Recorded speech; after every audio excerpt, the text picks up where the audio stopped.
sudah terlihat Bapak Ibu semua? Siap, Ibu. Ya, oke ya. Sambil diskusi saja, dan silakan kalau ada yang mau bertanya pada saat masih dijelaskan, monggo ya. Kita ingat kembali populasi dan sampel, Bapak Ibu semua. Ya, jadi biasanya kalau kita berbicara tentang uji statistik gitu ya, atau apa namanya statistika gitu ya. Statistika itu masih ingat kan ya, statistika itu adalah istilah-istilah yang ada di atau ukuran-ukuran yang ada di sampel gitu ya. Kalau di populasi ada namanya parameter. Nah, kalau kita berbicara tentang statistika itu pasti kita kaitannya dengan proses pengambilan sampel. Karena dari sampel itu kita bisa menilai, bisa mengetahui ukuran-ukuran yang ada di sampel itu statistika tadi. Ya, sehingga apa yang dari populasi kita ambil bagian dari populasi itu menjadi sampel, ya. Kemudian kita mengetahui ukuran-ukuran yang ada di sampel tersebut, dan harapannya sampel itu bisa mewakili karakteristik yang ada di populasi sehingga bisa diambil kesimpulannya ke populasi kembali, ya, atau di apa namanya generativitas tadi ya, dikembalikan ke populasi untuk kesimpulannya, ya. Itu yang dinamakan dengan inferensi, ya, sehingga dari proses tersebut atau dari konsep tersebut kita pasti akan memerlukan sampel. Ya, nah di sini karakter teori sampel adalah bagian dari populasi yang diambil untuk diketahui karakteristiknya. Ya, nah beberapa konsep ya mengapa kita menggunakan sampel, atau beberapa alasan ya yang diambil, yang dipilih mengapa kita menggunakan sampel. Ya. Mengapa tidak langsung populasi saja? Karena kan memang kalau kita kembali ke prinsipnya ya, bahwa penelitian itu memang yang paling paling menggambarkan aslinya itu ya memang yang ada di populasi gitu ya, sehingga kita tidak perlu mengambil sampel. Tetapi pada beberapa kondisi ya, eh, membuat kita peneliti itu mengambil keputusan harus menggunakan sampel, harus melalui sampel. Ya, ada beberapa alasan. Silakan siapa yang mau menyampaikan alasan-alasan mengapa kita perlu mengambil sampel, tidak melakukan penelitian di populasi. Silahkan, Bapak Ibu. Mbak Mita. Mbak Mita. Izin menjawab, Bu.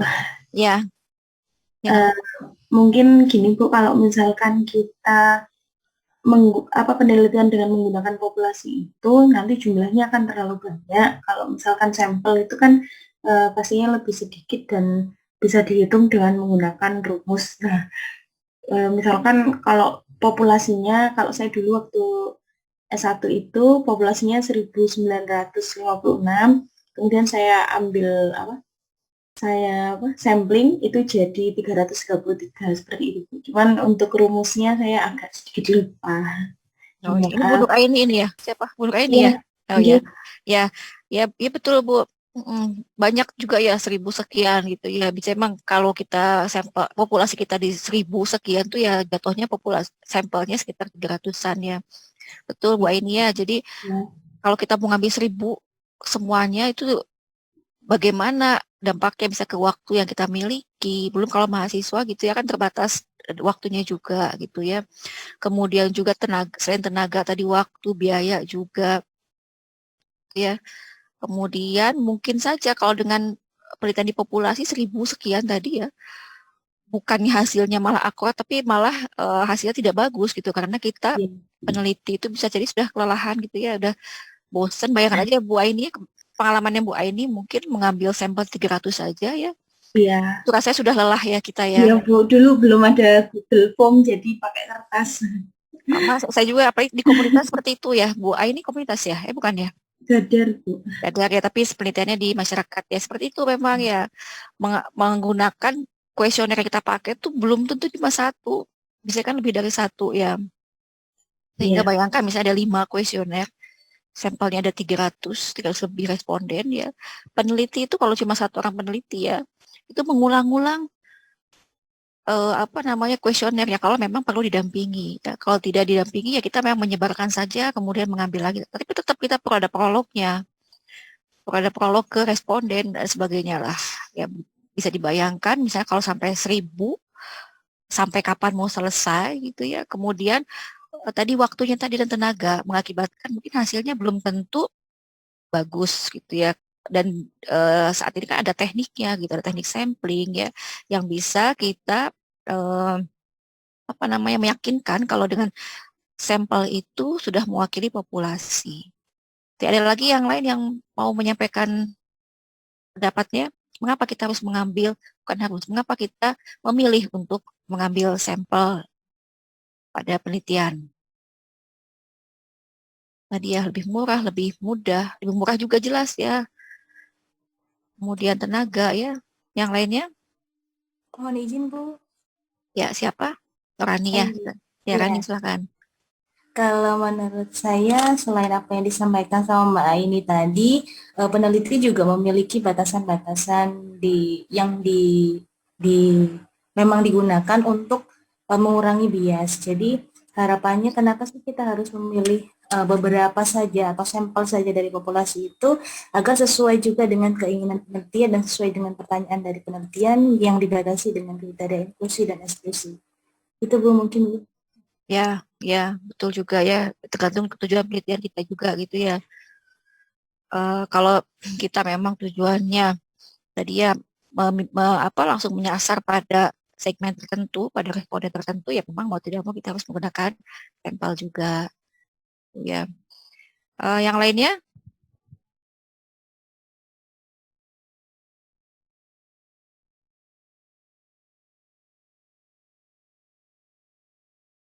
ya saya rasa semua sudah punya pengalaman ya penelitian dengan menggunakan sampel ya kan rata-rata juga eh, apa namanya mungkin penelitiannya itu kebanyakan menggunakan sampel ya karena kalau ke populasi biasanya kan digunakan untuk yang survei untuk yang lebih luas ya dan mungkin itu tidak bisa dilakukan oleh sendiri kalau untuk penelitian yang skupnya luas gitu ya.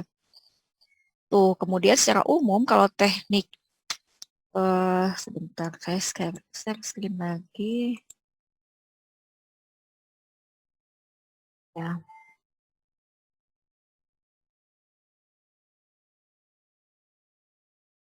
Ya, ini ya tadi pertimbangan praktis gitu ya. Kemudian ini tadi sudah respon awal. Nah, ya kalau tadi ini ya yang apa tambahan respon awal dan respon akhir bisa berbeda karena satu kejadian kalau kita mengambil di penelitian di populasi yang sangat luas gitu ya. Jadi tadi hasilnya mungkin saja bias gitu ya. Kemudian tadi jelas biaya ya. Kalau memang kita tadi misalnya yang Mbak Ain tadi 300 kita mungkin tidak sanggup 300 juga kalau sendiri ya. Saya tuh dulu pernah 300 itu menggunakan apa bantuannya 5 orang asisten. Ya, orang yang untuk membantu itu 5 orang itu lumayan juga ya. Nah, kalau 5 orang itu kita kan perlu penyamaan persepsi ya sebelum terjun ke lapangan. Penyamaan persepsi, kemudian juga apa kita berulang kali juga harus meyakinkan kalau yang apa namanya yang kita tim kita itu adalah benar-benar paham apa yang kita mau ya. Kemudian jelas kita perlu biaya juga untuk membayar mereka yang apa membantu penelitian kita. Ya, nah bisa dibayangkan kalau memang kalau tidak menggunakan sampel, tentunya biayanya akan lebih besar lagi. Jadi ini sudah ya manajemen proyek, manajemen apa penelitian akan lebih mudah dengan menggunakan sampling. Ya, sehingga tadi kebalikannya kalau dengan sampling ini kita dengan menggunakan sampel, pertama dapat menghemat biaya, menghemat waktu, ya, kemudian sumber daya juga kalau terbatas ini sangat terbantu dengan sampel ini. Kemudian tadi walaupun terbatas, tapi cakupan studinya bisa luas, gitu ya. Jadi kita bisa sangat, misalnya tidak hanya satu variabel atau dua variabel, tapi banyak variabel, sehingga kita apa lebih luas lagi apa namanya kita pelajari ya dengan menggunakan sampel tadi. Nah kemudian bila proses risetnya bersifat destruktif, pengambilan sampel dapat menghemat produk juga. Ya, ini bisa dipahami ya. Kemudian sama ini ya, jadi apa namanya, kalau terlalu luas, kita pengambilan sampel pada penelitian ini merupakan salah satu-satunya solusi.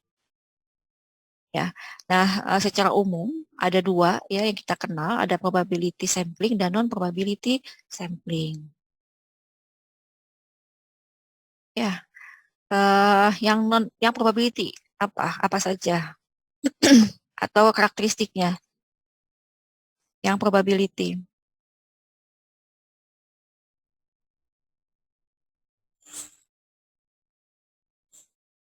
Simple random, Bu. Ya, Simple random. simple random sampling, kemudian Cluster random sampling. ya, Terus ya. ya. Berani pernah punya pengalamannya menggunakan apa teknik samplingnya? Kalau saya simple aja, Bu, simple random sampling. Random sampling, ya, ya, nggak masalah karena memang justru dengan simple random sampling itu ya kalau memang sudah tepat apa namanya ketentuannya ya sudah terpenuhi itu paling mudah kita lakukan dan paling mudah tapi juga memang itu dianggap yang paling objektif gitu ya. Jadi tidak ada unsur apa dari persepsi dari pribadinya peneliti ya karena semua responden atau semua apa namanya apa populasi tersebut ya di tempat itu punya kesempatan yang sama untuk ambil sebagai sampel ya sehingga dianggap lebih objektif dibandingkan dengan yang lain gitu ya. Apalagi kalau kalau coba bisa ceritakan Mbak Rani simple random samplingnya bagaimana? Oh, kalau waktu itu saya kebetulan populasinya lansia yang ada di sebuah apa ya tempat gitu, Bu. Saya minta absen sama pengurusnya. Kemudian di absennya itu yang saya ambil sesuai dengan nomor apa jarak 5 atau jarak berapa gitu. Waktu itu berapa ya sampel saya ya? 2011 lupa. Ya kurang lebih seperti berarti yang diceritakan Mbak Rani tadi ya kita kalau menggunakan simple random sampling itu ya pertama kita harus punya apa tadi daftar ya Ya, daftar atau dibilangnya kerangka sampel ya sampling premnya harus punya itu jadi mau tidak mau kita harus punya daftar nama ya sehingga terjun ke lapangan itu kita langsung mendatangi sasarannya sesuai dengan tadi yang ditentukan. Iya. Ya. Jadi kalau memang tidak punya daftar nama, kita nggak bisa menggunakan simple random sampling. Ya, sehingga sebelum menentukan apakah kita mau ngambil simple random sampling, kita harus paham karakteristik yang ada di populasi tersebut. Apakah memang bisa memungkinkan kita untuk mendapatkan daftar nama tadi, kerangka sampel tadi. Ya, itu yang pertama. Kemudian yang kedua, tadi kan misalnya di populasinya di lansia gitu ya Mbak Rania. Berarti kan kalau kita akan menggunakan simple random sampling, yang kedua adalah harus cukup homogen. Iya, berdasarkan usianya ada yang very old, ada yang old waktu itu. Ya. Klasifikasi usianya itu, Bu. Tapi semuanya tidak tergolong lansia. Ya, itu ya berarti kan semuanya memang kurang lebih homogen gitu ya. Satu kelompok usia yaitu lansia ya sehingga tidak terlalu banyak variasi di situ. Nah, itu yang kedua. Nah, jadi yang pertama tadi kalau kita menggunakan simple random sampling itu bahwa homogen dulu dilihat dulu apa karakteristik populasinya ya. Sehingga kita bisa kita berarti bisa menentukan yang simple random sampling. Misalnya di sekolahan. Di sekolah juga kan tidak terlalu banyak variasinya. Misalnya SMP kelas 1 itu saya rasa sudah cukup homogen misalnya ya. Karena usianya sama, kemudian juga lingkungannya mungkin sama karena sekolahan kan lingkungannya di situ juga gitu ya. Kemudian inputnya misalnya pelajaran juga kemungkinan sama karena gurunya sama, pelajarannya sama ya. Berarti dirasa cukup homogen sehingga kita bisa kemudian di SMP itu juga ada ininya daftar namanya. Nah, sehingga kita bisa menggunakan simple random sampling gitu ya. Nah, ini memang paling mudah kalau kita terpenuhi tadi ciri-ciri tadi ya. Dan dengan begitu sudah bisa kita mewakili populasi nantinya karena apa tadi sifatnya homogennya sudah tercapai tadi. Ya, sehingga kesimpulannya bisa dikembalikan ke populasi. Itu ya. Lalu kelemahannya apa, Marani? Yang lainnya boleh kalau mau jawab. Kekurangannya Kalau sih random sampling. kalau saya secara pribadi waktu itu karena memang belum tahu, hanya tahu namanya saja, kita harus harus tahu oh bapak ini, oh ibu ini, itu kan kan memang awalnya nggak tahu sama sekali, hanya Ya. ketemu kan penelitian itu sih yang menurut saya agak sulit. Mm-mm. Ya, yang lainnya.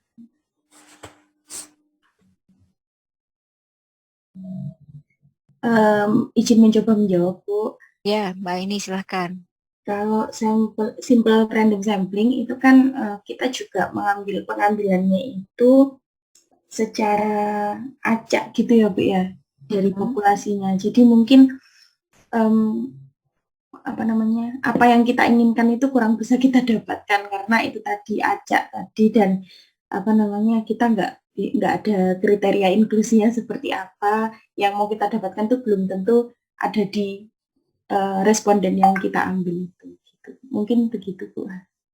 Ya, ya itu tadi kembali kalau emang tujuan kita punya tujuan khusus tertentu gitu ya, pengennya kan sampel seperti apa gitu ya. Tapi kita nggak bisa menggunakan si random sampling ini ya. Jadi eh simple random sampling ini salah satunya kekurangannya tadi kita harus membuat kerangka sampel frame-nya ya. Jadi kalau nggak ada ya kita nggak bisa gitu, itu kelemahannya. Kalau yang lain kan nggak perlu punya daftar nama ya. Jadi di awal tuh yang agak misalnya yang agak perlu kita siapkan misalnya di studi pendahuluan nanti ya kita langsung sudah minta daftar namanya nih. Ini yang perlu. Kalau nggak ada ya sulit kita untuk melakukan si random sampling. Kemudian kalau misalnya populasi terlalu luas ya, artinya kaitannya bisa ke geografis gitu ya. Ini kadang-kadang jaraknya misalnya kita kocok nomor satu di tempat ini gitu ya, di RT 1 misalnya. Muncul lagi yang nomor 2 di RT 10 misalnya. Itu juga bisa memungkinkan seperti itu. Jadi jaraknya itu terlalu jauh.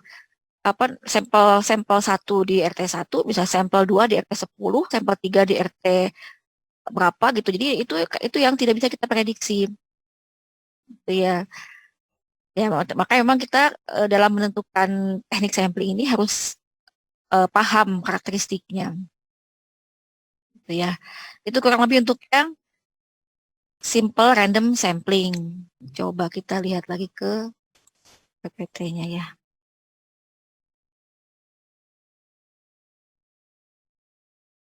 Nah, ini ya perlu menyusun frame-nya dulu, kemudian bila populasi yang diteliti homogen. Ya pahamnya kalau homogen ini ya tidak terlalu bervariasi kondisi populasinya. Nah, seperti ini. Jadi kita bisa mengacaknya. Gitu ya. Kemudian yang kedua selanjutnya adalah systematic random sampling. Tadi yang disampaikan Mbak Rani itu ada kurang apa namanya disampaikan yang menggunakan apa tadi kelipatan gitu ya, Mbak Rani ya. Oh iya. Ya, jadi Nah, kalau nggak salah itu populasinya ada 60 atau 70 dan terus yang saya mau ambil itu 25-an apa mm-mm. antara ring 25 sampai 30 kalau nggak salah. Jadi Ya, karena jempolnya 70 saya ambil ring 3 3 atau 4 ya. Waktu itu Bu yang saya mm-mm. ambil dari Ya, absensinya para lansia itu. ya. Nah, beda sama sebenarnya pengambilannya ya. Ini ada randomnya namanya kan probability itu sifatnya ada randomnya ya. Berarti ini pun sama yang di stratified juga, co-stratified. Systematic random sampling juga ada randomnya. Hanya beda dengan yang simpel tadi, ya random itu hanya untuk yang pengambilan pertama, ya untuk pengambilan berikutnya menggunakan selisih tadi, ya K-nya itu. Nah, K-nya itu dari mana? Kita menentukan jaraknya misalnya selisih dari yang pertama tuh pengennya dua hitungan misalnya. Yang pertama tuh ternyata yang muncul tuh di kocok itu kita punya misalnya perlu 30 sampel misalnya ya. Nah, dari 30 sampel ini kocokan pertama itu munculnya apa yang kedua misalnya ya. Nah, untuk menentukan siapa yang terambil berikutnya kita menggunakan rumus yang Kak tadi itu. Jadi selisihnya berapa? Misalnya 3 apa 5 gitu ya. Sehingga itu lebih sistematis. Kalau namanya juga sistematik ya. Kalau simple kan sebagai random sampling kan pengambilan pertama, sampel pertama kita undi, ambil yang pertama. Kedua kita undi lagi, ambil yang kedua. Ketiga undi lagi, keempat undi lagi sampai dengan sejumlah yang kita tentukan. Tapi kalau pada sistematik ini, yang pertama kita undi, yang berikutnya kita apa pilih berdasarkan tadi hitungan tadi. Ya, nah biasanya menggunakannya adalah populasi dibagi dengan sampelnya. Misalnya tadi kan kita pengen 30 ya, misalnya dari populasi 100, kita pengen ambilnya 30. Nah, K-nya itu, lompatan itu berdasarkan tadi 100 bagi 30. Misalnya 30, berapa itu 100 bagi 30? 3,3. Ya, 3,3. Nah, K-nya ini biasanya sih dibilangnya kurang sama dengan 3,3 gitu ya. Berarti kan kita ambil tiganya gitu ya, dibulatkannya ketiga. Nah, berarti yang berikutnya adalah yang tadi kan nomor 2, kemudian dapatnya lagi nomor 3, apa 2 itu selisihnya kan 2, 3, 4, 5, berarti ke 6. Habis itu seperti itu. Jadi ada sistemnya tersusun dengan rapi. Ya, nah ini enaknya kalau seperti ini itu nanti kita bisa apa berurutan ininya apa untuk yang sampelnya kita kan bisa angka sampel tuh bisa misalnya satu RT gitu ya itu kan rumahnya berdekatan misalnya nomor 1, 2, 3, 4 apa couplingnya gitu. Nah kalau menggunakan sistematik random sampling kita bisa datangnya itu berurutan gitu ke respondennya. Rumah nomor 3, habis itu selang nomor 4, selang tadi 3, nomor berapa, nomor 7, misalnya. Jadi lebih tertata kita dalam menggunakan, dalam mengambil sampelnya, ya, dalam mengambil datanya. Itu yang bedanya untuk yang sistematik. Itu ya, jadi yang pertamanya diacak, yang berikutnya tadi kita menggunakan rumus tadi, ya, populasi dibagi dengan sampel yang kita harapkan.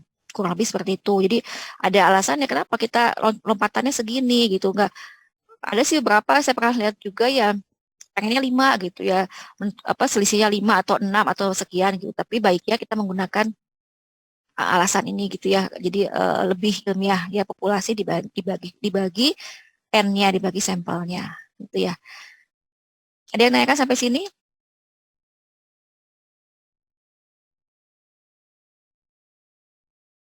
Systematic random sampling gitu ya ini ya.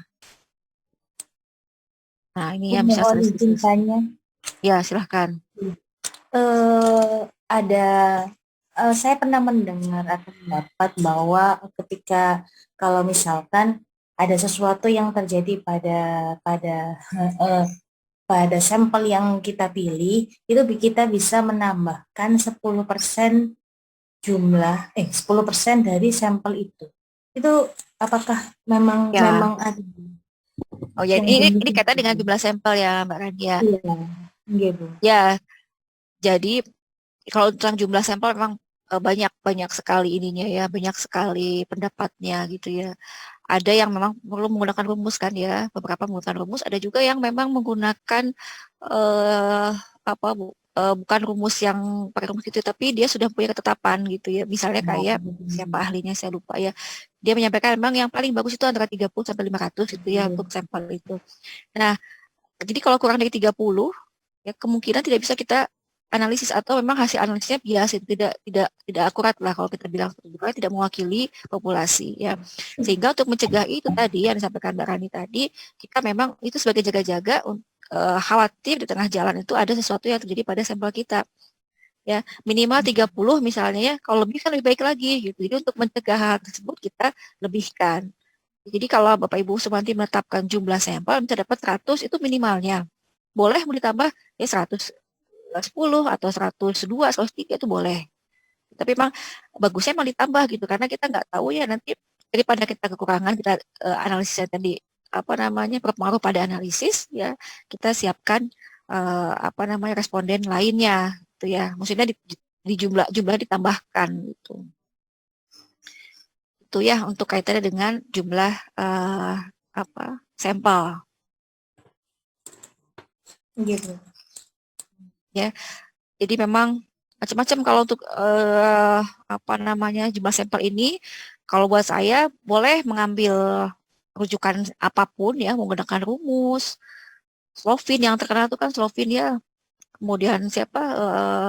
Isaac itu, Isaac sama apa? Michelle gitu ya. Itu juga boleh.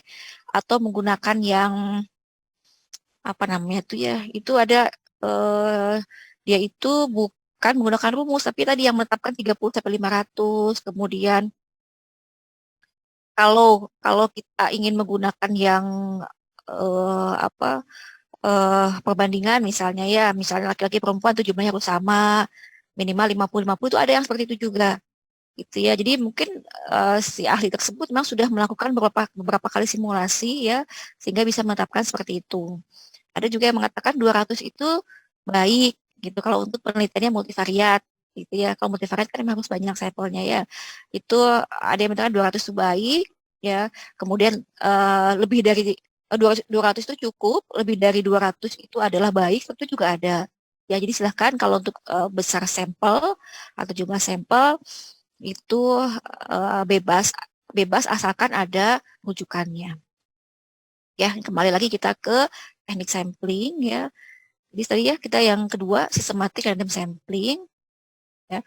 Ini keunggulannya lebih mudah pelaksanaan lebih mudah ya. Kemudian tadi kan lebih mudahnya mungkin tadi karena selisih setiap responden yang akan kita tuju itu tidak jauh berbeda. Ya beda dengan tadi kalau simple random sampling, tadi kocokan pertama nomor satu itu sampel satu itu ya tadi misalnya di RT 1, sampel 2-nya di RT 10 yang jaraknya jauh gitu ya. Nah, ini agak agak merepotkan juga ke penelitinya. Kalau ini kan lebih tertata ya.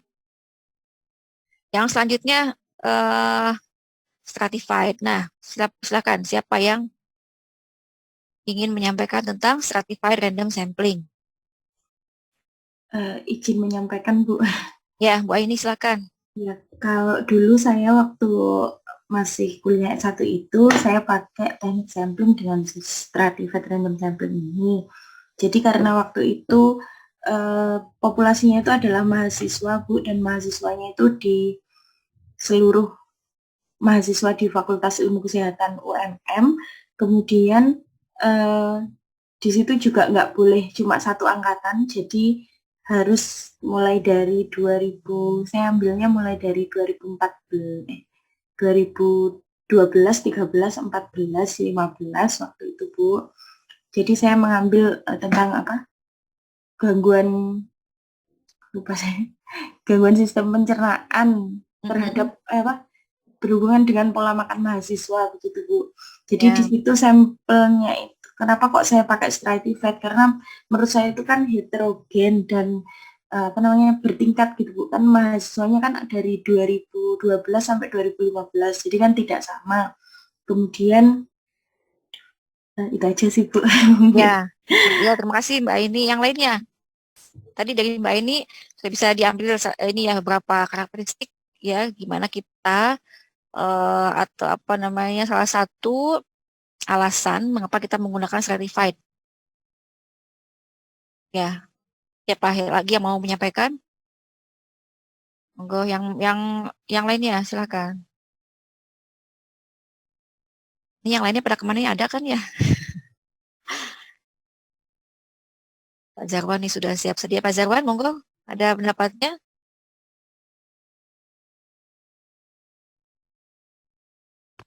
Izin Bu, mohon maaf. Jadi saya jadi pendengar aja. Karena dulu sebelumnya saat saya menyusun skripsi itu saya menggunakan purpose sampling. Karena waktu itu favorit Pak ya memang. Ya karena waktu itu memang saya tema penelitian saya itu sistem rujukan di puskesmas, jadi rujukan internal dan eksternalnya, jadi nggak ada pilihan Bu. Namun tertentu untuk ya sampelnya. Tertentu. Namun untuk yang stratified ini memang karena ini seperti yang disampaikan oleh Mbak ini tadi, ini untuk sampel-sampel yang sifatnya heterogen dan adanya perbedaan strata baik sosial maupun ekonomi. Jadi itu yang menjadi dasar sehingga perlu diklasifikasikan dalam strata-strata atau kelas-kelas tersebut. Mungkin itu. Ya. Terima kasih. Ya betul. Ya jadi Heterogen, benar ya. Jadi kalau dari satu populasinya heterogen, gitu ya, kita kelompokkan berdasarkan stratanya sehingga masing-masing kelompok itu adalah homogen. Ya tadi yang dicontohkan oleh Mbak Aini itu di kampus ya angkatan 2014, angkatan 2015, 2016 ya. Kan dari angkatan 2014, 15, 16 itu heterogen gitu ya. Tapi ya kalau kita kita kelompokkan menjadi lebih homogen. Jadi angkatan 2015 sendiri, 2016 sendiri, 2017 sendiri gitu ya. Itu lebih homogen ya. Nah, masalah tadi stratanya itu kelas itu kalau di stratified itu bisa kita strata tadi ya, misalnya jenjang ya, misalnya SMP kelas 1, 2, 3 kita stratakan atau bisa juga tidak berjenjang. Ya untuk stratanya itu ya, misalnya di tadi di FKUB lah misalnya ya. Kita di Fakultas Kedokteran ini kan ada atau di jurusan keperawatan lah ya. Jurusan keperawatan ini kan kita ada 3 prodi. Ada prodi sarjana, prodi nurse, sama prodi S2. Nah, itu kan bukan jenjang ya. Sorry, atau ya, yang agak bukan itu agak jenjang ya. Misalnya se-UB lah gitu ya. Peminatan ini, Bu. Nah, peminatan tuh ya. Misalnya di S2 peminatannya ada dadar, ada apa namanya maternitas, jiwa. Nah, itu bisa seperti itu juga, tidak harus berjenjang stratanya itu. Ya, artinya di sini memang kita perlu ingin mengelompokkan gitu ya sesuai dengan karakteristiknya masing-masing dari populasi itu. Ya, sehingga nanti berkelompok semuanya apa namanya? Tadi yang peminatan gadar berkelompok, peminatan maternitas berkelompok. Padahal kan itu populasi ada satu, misalnya S2 angkatan 2021 misalnya ya, peminatan apa-apa-apa. Nah itu, nah dari tiap peminatan itu kita ingin mengambil beberapa sampel. Nah di situ boleh nanti di random. Di sampelnya itu di random dari peminatan-peminatannya. Jadi diharapkan memang sudah mewakili masing-masing peminatan. Ya, nah masalah nanti jumlah sampelnya bisa berapa yang di randomnya itu bisa berdasarkan pertimbangan peneliti. Misalnya yang kita perlunya 100 sampel, kita ada 6 peminatan misalnya ya. Misalnya yang gadar itu ada totalnya itu angkatan 2021 gadar itu ada berapa, misalnya 30 gadar. Ada 30 enggak? Enggak ya? Gadar 30 misalnya maternitas berapa gadar? Saya nggak hafal yang sekarang. Kalau dulu saya dulu Angkatan cuma 58 Bu, kita. ya Satu angkatan cuma Gadar 18 enggak salah ya. gadar 18 ya. Maternitas misalnya 6, komunitas 5, ini saya hafal kok komunitas 5 ya. Oke. Terus jiwa misalnya 15. Itu ya. Apalagi gadar, KMB. maternitas, KMB misalnya 15 juga. Gadar, maternitas, manajemen misalnya 10. Nah, ini kan ada totalnya berapa ya? Berapa coba totalnya? Berapa lah sekian misalnya ya. Nah, ini bisa kita mewakili gadar itu kita perlu 100 sampel. Ini ada 100 kan nggak ada ya? Berapa totalnya? Ya ambillah 30 lah ya. Kita perlu 30 sampel misalnya dari total itu ya. Nah, kita bisa menentukan nanti dari gadar ini kita perlu 30 sampel dari total, misalnya jumlah totalnya ada tadi berapa, 58 lah ya. Jadi yang digadar itu kan ada 18 per 58 kali 30 itu kan proporsional seperti itu. Ya sehingga keterwakilan itu sama, proporsinya sama gitu. Jadi yang jumlah respondennya banyak di satu kelompok tersebut sebanding nanti dengan yang jumlah sedikit. Jadi tidak terlalu, misalnya kalau diambil rata kan kasihan gitu, nanti yang jumlahnya besar tidak terwakili ya. Tapi itu kembali lagi ke penelitinya. Kalau peneliti memang punya alasan, kalau saya maunya yang gadarnya lebih banyak gitu ya, atau diambil rata aja semuanya, misalnya 555 atau 10 ya, itu boleh, tapi asalkan bisa menjelaskan alasannya mengapa diambil rata seperti itu, tidak menggunakan yang proporsional. Itu ya. Itu untuk yang stratified tadi, misalnya contohnya tadi yang Bu Aini, atau yang kita bisa tadi ya pengen mengetahui bagaimana peran serta mahasiswa S2 keperawatan angkatan 2021 dalam misalnya seminar internasional misalnya ya. keikutsertaan dalam seminar internasional. Nah, berarti kan semuanya kita itu kan sama semua konsepnya gitu ya. Mungkin bisa diambil untuk semua mahasiswa S2, hanya ingin melihat bagaimana peran serta mahasiswa dari Gadar, dari maternitas. Nah, itu kita perlu perlu strata tadi. Gitu ya. Atau misalnya dia kembali misalnya perlu strata tadi yang berjenjang, ya, SD, SMP, SMA.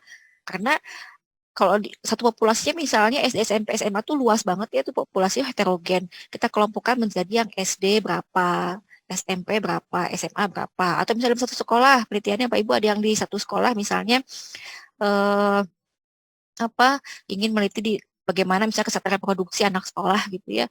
Nah, kan beda-beda tuh heterogen. Kelas 1 dan kelas 2 mungkin sudah berbeda tingkat pemahamannya. Mungkin sudah berbeda pengalamannya untuk tentang kesehatan reproduksi gitu ya.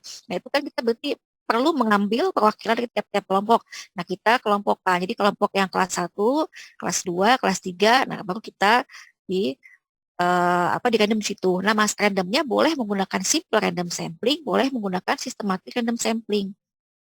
Ya, kayak tadi misalnya Gadar, materi kita punya daftar namanya. Ya, misalnya 18 tadi yang Gadar itu jumlah total mahasiswa Gadar itu ada 18 per 58, total keseluruhan 58 kali 30, kita perlu 30 sampel. Misalnya ketemu berapa? Misalnya ketemu 10 misalnya ya. Nah, itu kita udah punya daftar namanya. Nah, 10 itu mau kita kocok, diundi ya, sampai dapat 10, atau tadi menggunakan sistematik random sampling tadi. Ya, boleh seperti itu. Ya, itu yang stratified. Kemudian cluster. Ibu izin bertanya. Ya, silakan. Siapa nih? Selamat Dewi. pagi, Bu. Mohon maaf Ya. saya off kamera, Bu. Ya, boleh. Kalau ini nanti nge-lag. Kalau tahun kelahiran bisa nggak, Bu? Ya. Maksudnya stratanya bertahun kelahiran. Ya. Jadi ya, dulu boleh. Gimana? Saya penelitian pada siswa SMP. Jadi mau melihat pengetahuan perilaku mereka terhadap menars. Jadi saya ambil kelas 1, kelas 2, tapi saya inklusi lagi menggunakan tahun kelahiran, Bu. Itu boleh, bisa boleh. Berjenjang boleh. Oh, baik. Jadi misalnya masih terlalu umum, terlalu luas ya, stratanya kita sempitkan lagi. Sampai ke ke sampel yang benar-benar kita ambil, namanya itu sampai ke elemennya, sampai ke elemennya tuh si responden itu namanya elemen sampel tuh yang akan kita ambil tuh siapa ya. Kalau memang masih terlalu luas silahkan, tapi jelaskan nanti di proses pengambilan sampelnya, dijelaskan gitu ya. Dari misalnya dari SMA-nya kita kelompokkan lagi menjadi 1, 2, 3. Dari yang kelas 1 kita kelompokkan lagi berdasarkan tahun kelahiran gitu ya, Mbak Dewi mungkin ya. Iya, Ibu. Berarti yang diambil kan cuma kelas 1-nya saja misalnya gitu. Jadi waktu itu berdasarkan karena memang tujuannya sih supaya tidak terlalu banyak sampel waktu itu karena barusan pertama kali turun penelitian. Jadi saya pakai batasan umur itu. Jadi sekalipun dia di kelas 1, tapi kalau dia tidak masuk kategori misalnya 12 atau 3 tahun, gugur dia, Bu. Seperti itu. Boleh jadi stratanya itu terserah peneliti. Jadi bukan ke 1, 2, 3 SMA, misalnya SMP kelas 1, 2, 3 enggak ya, tapi usia misalnya 12, 13 gitu ya. Itu silahkan saja. Itu yang jelas tujuannya kita ingin menghomogenkan dari yang heterogen, gitu. Dari populasi yang heterogen kita ingin menghomogenkan sehingga tadi bisa kita ambil dengan simple random sampling atau systematic random sampling untuk penentuan elemen sampelnya. Baik Ibu, terima kasih. Ya. Oke, selanjutnya kita masuk ke yang cluster. Silakan, siapa yang punya pengalaman dengan cluster? Untuk yang cluster mungkin Bu, ya, silakan. Menambahkan itu hampir sama dengan tadi stratified itu, cuman ini kan dia pengambilan sampelnya itu dia berdasarkan kelompok-kelompok gitu ya Bu ya. Jadi misalnya dalam melihat tingkat kepuasan pasien di suatu rumah sakit itu dikelompokkan, misalnya kepuasan pasien di rawat inap, di ICU, di ruangan dialisis, seperti itu bukan ya Bu? Cluster ya. terus lanjut, ini kan dulu, selesaikan dulu. Jadi misalnya satu rumah sakit, Mm. Jadi itu sampelnya di satu rumah sakit gitu. Nah, jadi kita mengambilnya berdasarkan kelompok-kelompok kayak gitu. Jadi dia di area-area tertentu saja gitu. Jadi misalnya melihat tingkat kepuasan pasien di ICU, kemudian di IGD, kemudian di rawat poli di satu rumah sakit seperti itu. ya, eh itu bisa lihat sebagai klaster ya jika memang tadi mengambil tujuan penelitiannya itu ingin kepuasan pasien gitu karena kan karakteristiknya berbeda gitu ya. Tapi kalau misalnya kita ingin meneliti apa namanya, jadi bisa juga sebagai strata kalau untuk yang tadi pengelompokan tadi ya karena kan lebih umum, rumah sakit itu umum. Tapi kalau berdasarkan keluhannya ya, berdasarkan penyakitnya, berdasarkan masa kesehatannya kita mengelompokkan dia menjadi misalnya ruangan ICU, ruangan penyakit dalam, ruangan anak, ya itu bisa menjadi strata. Tapi kalau pengen menjadi klaster, ya intinya dari yang apa namanya klaster itu dia heterogen. Jadi dari yang heterogen tetap ada, jadi dalam satu kelompok itu dari suatu klaster itu tetap heterogen. Artinya yang di random itu adalah kelompoknya. Gitu ya. Tadi misalnya tujuannya apa tadi Pak siapa? Melihat Tadi tingkat kepuasan Anggawan. pasien.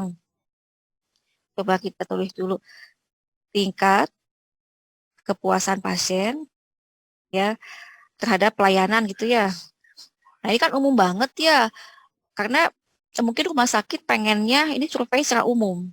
Ya, jadi ini bisa menggunakan klaster tadi karena umum apa namanya yang diinginkan adalah kepuasan secara umum, pelayanan umum bukan pelayanan khusus misalnya kayak di UGD gitu ya. Kan misalnya UGD itu punya kekhususan dibandingkan dengan ruangan biasa rawat inap gitu ya. UGD itu kan waktu juga harus diperhatikan. Jadi kepuasan itu indikatornya UGD mungkin akan berbeda dengan indikatornya yang ada di ruangan rawat inap. Kan gitu ya mungkin yang di UGD ya. Teman-teman yang dari pemetaan gawat darurat kan waktu itu Iya sangat benar. penting. Kalau di gawat darurat IGD itu sangat penting misalnya. Itu salah satu kepuasan dari pelayanan rumah sakit untuk di IGD misalnya respon time ya misalnya yang Mas Andriawan ini ya waktu tunggu itu sangat penting mempengaruhi kepuasan tapi kalau di ruang rawat inap nggak ada itu gitu. Nah itu kita lihat dari awal dulu kalau memang pengen spesifik ya berarti kan kita tidak bisa menggunakan klaster tadi tapi kalau apa namanya kita inginkan itu adalah umum saja itu kita boleh menggunakan yang modelnya klaster. Gitu. Jadi tadi misalnya ruangan apa namanya ruangan penyakit dalam misalnya ya. Nah kalau penyakit dalam ini kan juga bervariasi, ada laki-laki, ada perempuan, usianya bermacam-macam itu sangat heterogen. Ya, nah kita misalnya ruangan anak itu juga kan usianya macam-macam juga. Misalnya ruangan apalagi maternitas itu macam-macam juga. Nah yang akan dipilih itu di random diacak itu adalah misalnya yang dipilih mau ruang. Jadi ada banyak ruangan di rumah sakit itu yang kita ambil misalnya perlu 5 misalnya ya.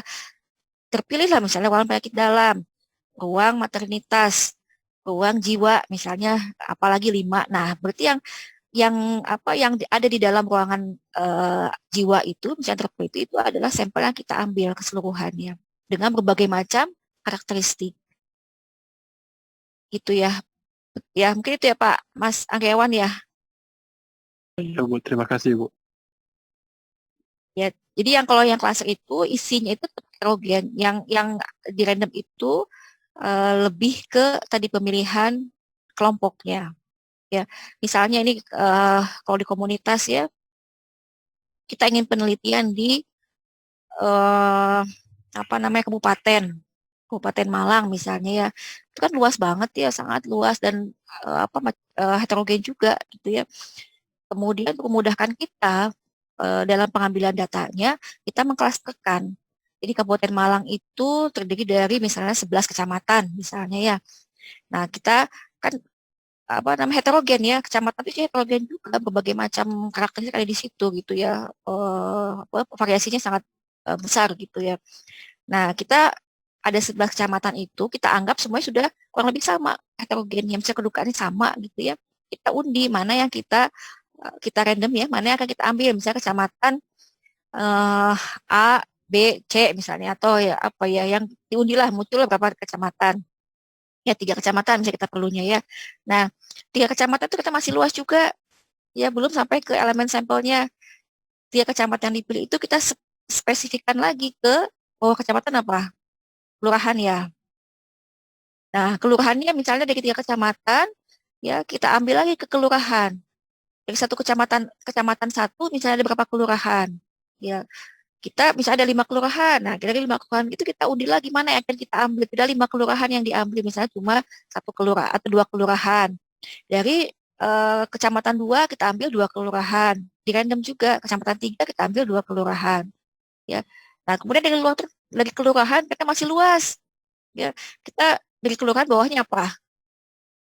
Lingkungan. Apa? Lingkungan apa namanya kalau di kita? Lingkungan ya kalau di Pazarwan. Kalau di saya mungkin RW ya. Dusun. Ya, Ya, RW. RW ya. Ya, beda-beda mungkin tiap Apa? ini ya. RT RW ya. Ya, RW RW dulu. dulu. Di bawah kelurahan RW. Nah, kelurahan itu kan terpilih 2. Misalnya kelurahan A terpilih 2 kelurahan. Nah, dari 2 kelurahan itu kita pilih lagi RW-nya mana. Karena satu kelurahan misalnya banyak RW-nya ada 8 RW misalnya, kita nggak sanggup semuanya. Ya, kita pilih lagi, dirandom lagi RW yang terpilih misalnya cuma RW 1, 3, 5 gitu ya. Kemudian tadi kelurahan yang berikutnya yang terpilih kita random lagi. Sampai nemu misalnya sampai ke kepala keluarga. Kita pengennya kepala keluarga sebagai elemennya. Jadi seperti itu. Gitu ya. Akhirnya nemu sampai ke kepala keluarga.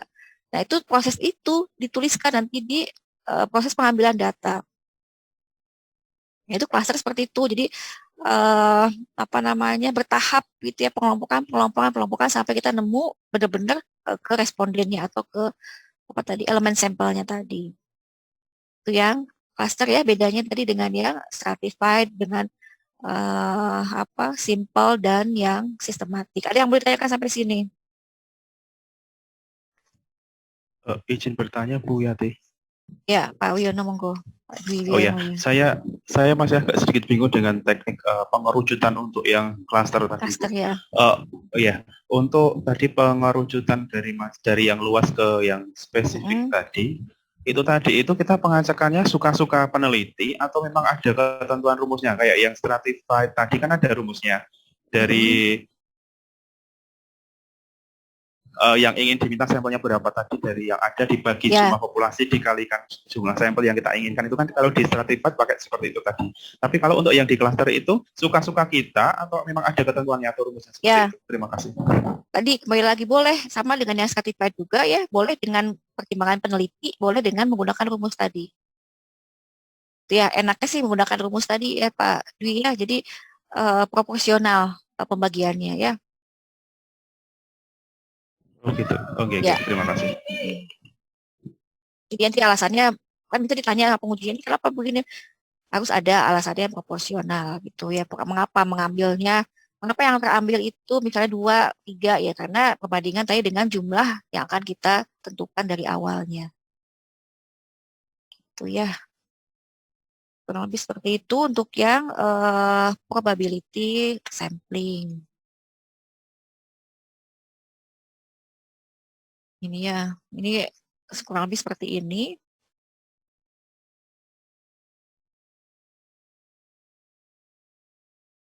Ini untuk yang klaster, jadi itu ya boleh bertahap, boleh pelan-pelan dari mulai yang klasternya. Jadi bisa di komunitas seperti itu, kita untuk memudahkan pengambilan sampel ya, kita lebih kecil mengerucut sampai kita menemukan apa ke fokusnya, kita bisa apa sampai ke elemen sampelnya, kita kepala keluarga lah gitu ya, itu yang akan kita akhirnya akan kita ambil sebagai data kita.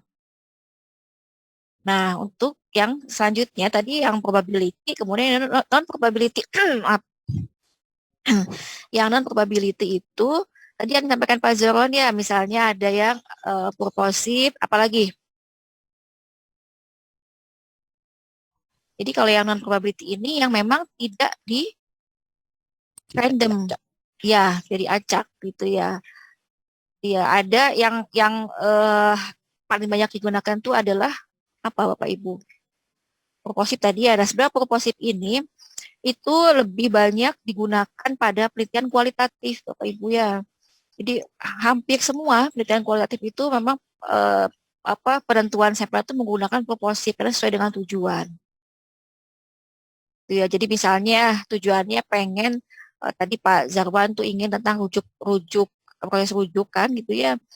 Misalnya kita perlunya ke pengambil kebijakan, misalnya kepala ruangan atau apa ya Pak Jarwan, misalnya kepala puskesmasnya atau penanggung jawab program atau kepala poli dan sebagainya lah. Jadi pihak-pihak tertentu ya memang kita tuju, yaitu proportif ya.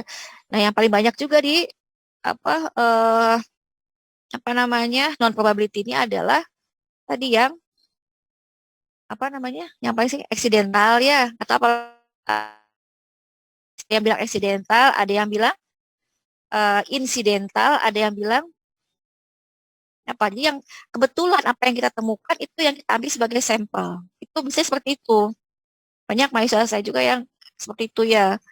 Jadi bisa di komunitas ini ya apa namanya lansia kita ingin mengambil penelitian misalnya tentang pemenuhan kebutuhan lansia di desa X misalnya ya, di desa di Malang gitu ya, desa X di desa X kelurahan apa gitu, di spesifik di desa itu gitu ya. Nah, karena datanya tidak ada, misalnya data di puskesmas juga nggak ada yang spesifik dari wilayah, data spesifik, data lengkap lansia ya, misalnya di wilayah tersebut tidak kita temukan ya, kita berarti jumlahnya saja yang ada, misalnya totalnya lansia ada segini, itu pun berdasarkan data misalnya dari jenis BPS lah gitu ya, tapi di kelurahan ada data itu, jumlah lansia itu segini segini segini, tapi detailnya yang lansia itu adalah alamatnya ini, rumah nomor itu enggak ada. Nah, sehingga kita gunakannya itu yang tadi yang accidental tadi atau incidental atau convenience sampling tadi ya. Jadi lansia kita temukan di situ ya, misalnya ada apa namanya ada acara posyandu lansia lah, kita ke situ datang ya, itu lansia itu yang kita temukan itu yang ambil sebagai sampel itu ya, kemudian sampai dengan terpenuhi jumlahnya. Ini yang paling banyak kita apa namanya yang paling banyak ada gitu ya, yang paling paling banyak yang sering dilakukan untuk yang non probability sampling itu ya. Nah masalah kalau memang ini memang ini itu pasti ini gitu ya, karena tadi tidak punya data lengkap ya, apa namanya ini yang terjadi juga sering kali seperti itu ya, datanya nggak ada, jadi kita datang aja ke puskesmas misalnya lansia yang memang akan berobat ke puskesmas atau tadi di posyandu lansia ya, kita yang seketemunya kita itu akan kita gunakan sebagai sampel. Jadi seketemunya gitu ya, kadang-kadang yang dibilangnya seketemunya memang ya kelemahannya tadi ya tidak apa namanya ya namanya seketemunya tidak apa tidak tidak seobjektif yang probability tadi, yaitu yang simple random sampling gitu ya. Tuh ya, itu yang paling banyak digunakan. Kemudian yang kedua adalah tadi selain proporsi apa lagi? Proporsi sudah jelas ya, sesuai dengan tujuan. Kemudian apa lagi Pak Ibu? Yang non probability. Izin menjawab Ibu. Ya. Silahkan Bu. Mungkin ada apa itu Ayu ya. kuota sampling kalau nggak Ya. salah sama sampling error ya Bu. Kuota sampling ya. Sampling error beda lagi konsepnya. Oh, Ya, kuota apa ya? Kemudian kuota.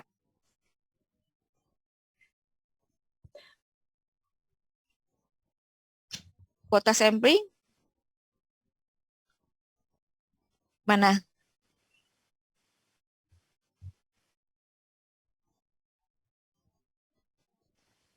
Jadi kalau kayak ini ya, apa namanya ada yang bilang kalau kuota itu mirip dengan yang stratified kalau kita di yang apa probability.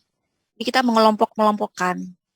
Ya, jadi misalnya tadi ya satu apa namanya satu RW ya, kita kelompokkan menjadi RT sekian gitu ya. Nah, untuk apa namanya kita tetapkan tadi boleh untuk misal RT 1 ada 5 RT misalnya, kita ambil misalnya RT 1, RT 3 misalnya sama RT 5 gitu ya.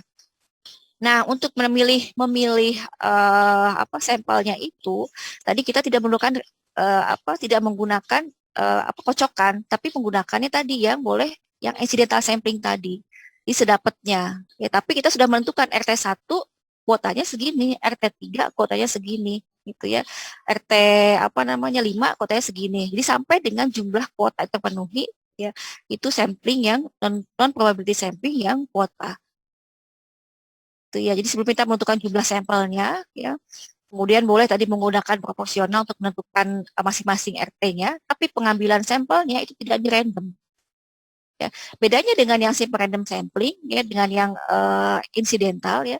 Kalau yang simple random sampling itu datang ke masyarakat, kita sudah punya, kita membawa data, membawa kerangka sampel. Tapi kalau insidental, setelah kita mengambil data, baru kita punya daftar sampel. Itu bedanya dengan yang probability, ya, dengan yang simple random sampling, ya, dengan yang non probability yang incidental atau accidental atau convenience sampling. Itu ya. Jadi itu kalau kita yang simple random sampling, kita udah punya data duluan, udah punya kerangka sampelnya, ya, ibu A, lansia C, lansia Z yang kita ambil. Tapi kalau yang ini misalnya yang non probability ini, ya, tadi misalnya kita datang masuk ke posyandu, ya, yang dapat ibu A, ibu C, ibu siapa gitu, kita dapat setelah kita pengambilan data baru punya daftar nama respondennya. Jadi itu ya bedanya, ya, yang kasarnya lah seperti itu kurang lebih kalau untuk teknik pengambilannya. Ya. Nah, yang kuota ini tadi sampai terpenuhi jumlahnya. Ya sama dengan strata kan, dan stratified tadi, ya, ada pengelompokan-pengelompokan gitu ya. Hanya pada stratified itu untuk penentuan sampai ke elemen sampelnya kita menggunakan tadi boleh menggunakan simple random sampling, boleh menggunakan systematic random sampling. Tapi kalau pada yang non probability tadi menggunakan incidental sampling, siapa saja yang ada kita ambil. Karena kita nggak punya daftar namanya. Tuh ya. Misalnya memang di masyarakat ini yang kesulitan kita untuk menggunakan yang systematic random sampling, yang untuk yang di masyarakat umum gitu ya, di RT RW gitu ya. Seperti itu. Kemudian satu lagi selain kuota, satu lagi apa? Ada yang namanya sebentar. Apalagi yang non probability? Sebentar saya buka lagi filenya. Snowball. Ya, boleh. Snowball apa? Snowball. Alfrensya, silakan. Nah, snowball sampling itu teknik pengambilan sampel yang mula-mula jumlahnya kecil, kemudian dia menjadi besar, Bu. Ya, contohnya. Misalnya dalam melakukan penelitian tentang penggunaan kartu handphone, teman saya menggunakan kartu iEntry. Berdasarkan responden ini, saya dapat menemukan responden baru lagi yang sama-sama menggunakan kartu iEntry, Bu. Ya, betul ya. Simpel banget ya, itu benar. Ya, memang seperti itu ya. Tapi biasanya, ya mungkin itu contoh juga, contoh lainnya ya. Biasanya ini sesuatu, kalau untuk yang snowball itu sesuatu yang kita memang sangat sangat sensitif gitu ya. Misalnya pasien HIV gitu ya, kita perlu data, misalnya sampel kita adalah pasien dengan HIV ODA gitu ya, orang dengan HIV AIDS ya. Gitu ya. Nah, kita punya misalnya ada satu sampel yang kita kebetulan kita kenal baik ya. Kadang-kadang kan orang-orang misalnya pada kasus tertentu tuh mereka tidak terbuka ya privasinya, takut stigma juga dan segala macam lah. Sehingga misalnya kita hubungi satu orang kita kenal ya, dia memang ODA gitu ya. Kemudian dari beliaunya itu kita dapat rujukannya untuk ke teman yang lain yang memang karakteristiknya sama dengan yang sampel yang kita temui di pertama tadi. Sama tadi dengan yang contohnya disampaikan ya. Jadi memang benar-benar mengharapkan dari yang pertama tadi itu ya, snowball sampai dengan akhirnya tercapai jumlah yang ditentukan. Itu untuk yang snowball. Jadi kurang lebih seperti itu ya Pak Ibu semua.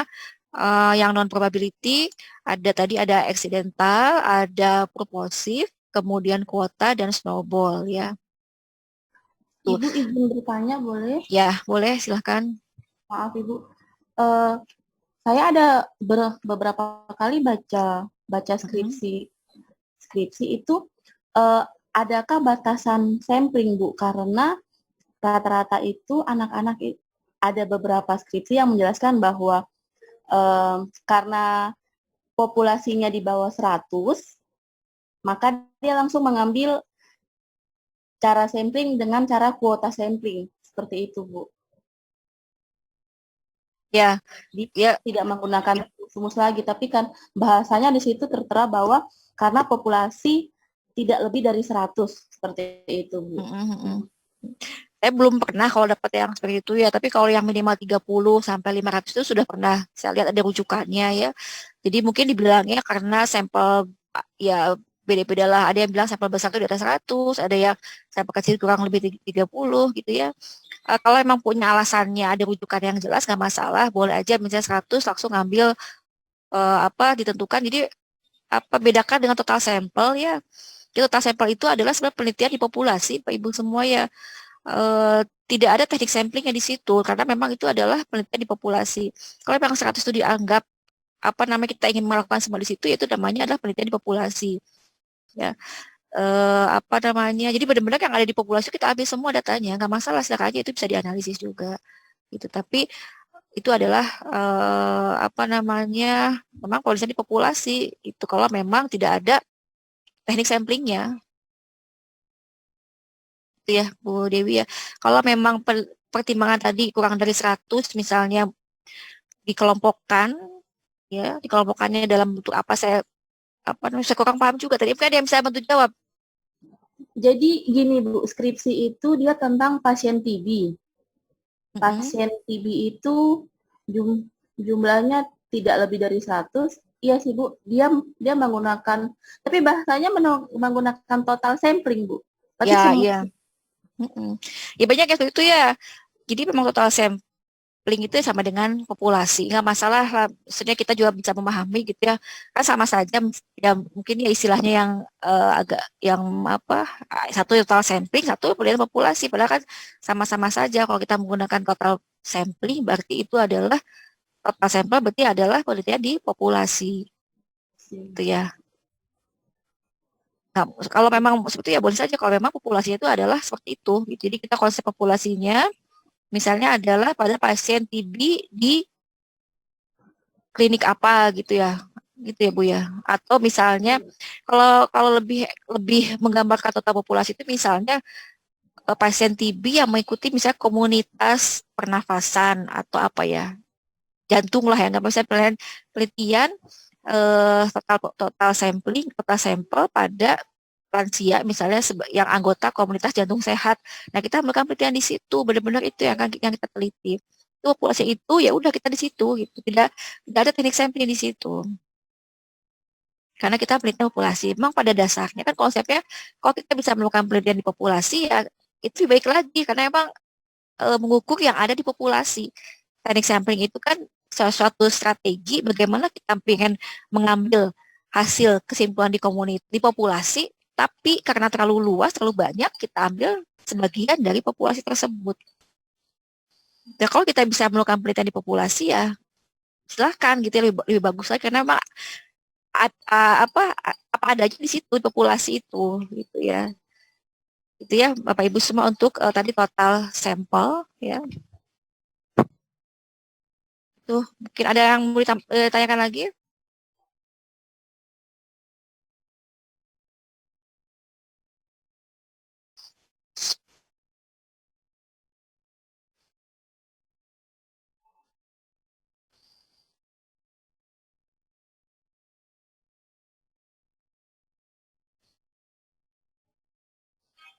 Oke, udah pada sampai bab 4 ya berarti ya Bapak Ibu semua ya. Saya rasa mah udah lebih ya, udah lengkap ya. Ya mudah-mudahan karena tadi seperti saya sampaikan ya, kadang-kadang saya juga kalau sudah ke prakteknya ya, kalau kita punya penelitian sendiri mungkin masih aman lah, kita bisa memprediksi gitu ya bagaimana sampai dengan menemukan elemen sampelnya ya. Elemen sampel itu adalah sesuatu yang kita ukur ya, karakteristik yang kita ukur gitu ya. Tapi kadang-kadang itu kita belum memahami teknik samplingnya ya, seorang peneliti lain gitu ya, bisa ke mahasiswa, Pak Ibu membimbing mahasiswa ya, enaknya kita suruh mahasiswa itu kita minta menceritakan yang dia maksud seperti apa gitu ya. Ya kadang-kadang bilangnya ini simple random sampling gitu. Ada mahasiswa juga dulu seperti itu, penelitiannya di sekolahan, di SMP ya. menuliskannya simple random sampling gitu. Padahal pada kenyataannya dia tidak mendatangi responden itu sesuai dengan nama-nama yang terpilih. Itu tidak ada ininya, tidak ada tidak ada proses randomisasi di situ. Ya, tapi bayangannya karena homogen gitu ya, sehingga bisa diambil sebagai sampel. Jadi yang karena kemarin kebetulan online ya, jadi yang mengisi Google Form-nya itu, nah itu yang sebagai sampelnya, nah itu yang dibilang sebagai simple random sampling. Padahal kan tidak seperti itu ya. Kalau simple random sampling itu kita memberikan Google Form ya, link Google Form itu ke yang muncul di undian tadi. Itu kita kasih linknya itu satu persatu.